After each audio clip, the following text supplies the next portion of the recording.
আল্লাহ তাআলার কাছে সম্মানিত হওয়ার যে ক্যাটাগরি, সেই ক্যাটাগরির মধ্যে ফার্স্ট ক্যাটাগরিতে অবস্থান হচ্ছে নবীদের, নাবিয়িন, সিদ্দিকিন, শুহাদা, সলিহিন।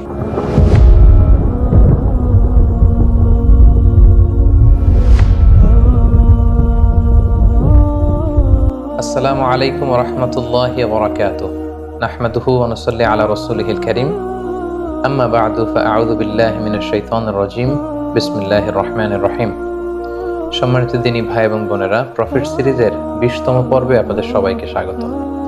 আজকের পর্বে আমরা সাইয়েদনা আল-ইয়াসা আলাইহিস সালামের জীবনী সম্পর্কে শুনব।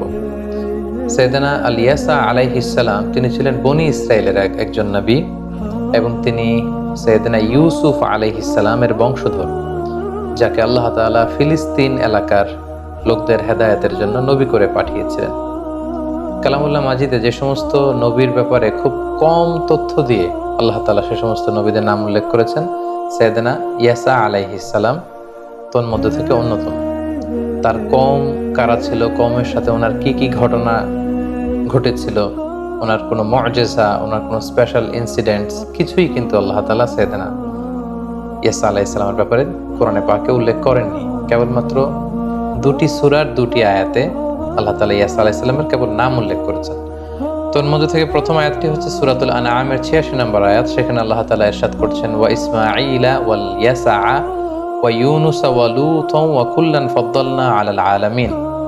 অর্থাৎ ইসমাঈল, ইয়াসা, ইউনুস, লূত, তাদের প্রত্যেককে আমি বিশ্ববাসীর উপর মর্যাদাবান করেছি। তাহলে কয়েকজন নবীর নামের সাথে করে আল্লাহ তাআলা কেবল ইয়াসা আলাইহিস সালামের নামটা এখানে কোট করলেন। তারপর সূরাতুস সাদের 43 নম্বর আয়াতে আল্লাহ তাআলা ইরশাদ করছেন, ওয়াযকুর ইসমাঈলা ওয়াল ইয়াসা ওয়া যাল কিফল ওয়া কুল্লুম মিনাল আখিয়ার। অর্থাৎ হে নবী, আপনি কালামুল্লাহ মাজিদে কোরআনে ইসমাইলের কথা উল্লেখ করুন, ইয়াসা এর কথা উল্লেখ করুন, জুলকিফিলের কথা উল্লেখ করুন। এই তিনজনের কথা বলে আল্লাহ তাআলা বললেন ওয়া কুল্লুম মিনাল আখিয়ার, অর্থাৎ তাদের প্রত্যেকেই ছিলেন শ্রেষ্ঠ লোকদের অন্তর্ভুক্ত। তাহলে কেবলমাত্র 2টি আয়াতে ওনার নাম পাওয়া গেল। এছাড়া কোরআনে ইয়াসা আলাইহিস সালামের ব্যাপারে আমরা আর কিছুই পাই না। বিভিন্ন তাফসীর গ্রন্থে উল্লেখ হয়েছে যে ইয়াসা আলাইহিস সালাম তিনি ওনার আগের নবী ইলিয়াস আলাইহিস সালামের কাছে লালিত পালিত হয়েছেন। তাহলে আমরা জানতে পারলাম যে সুলাইমান আলাইহিস সালামের পরে নবী হিসেবে এসেছিলেন ইলিয়াস আলাইহিস সালাম, এবং ইলিয়াস আলাইহিস সালামের পরে নবী হিসেবে এসেছিলেন আল-ইয়াসা আলাইহিস সালাতু ওয়াস সালাম। এবং মুফাসসিরিন ইকরামগণ তারা বলেছেন যে নাশাআ আলা ইয়াদাই ইলিয়াস আলাইহিস সালাম, যে তিনি ইলিয়াস আলাইহিস সালামের কাছে লালিত পালিত হয়েছিলেন।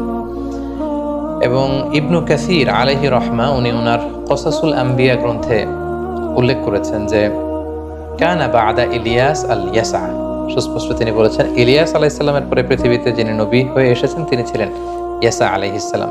ফামাকাসা মা শা আল্লাহু আইয়ামকুস, তিনি যতদিন পৃথিবীতে থাকার তিনি থেকেছেন, দাওয়াতি কাজ করেছেন, ইয়াদউহুম ইলাল্লাহ, কওমের লোকদেরকে আল্লাহর দিকে আহ্বান করেছেন, মুস্তামসিকান বিমিনহাজি ইলিয়াস ওয়া শরিয়াতি।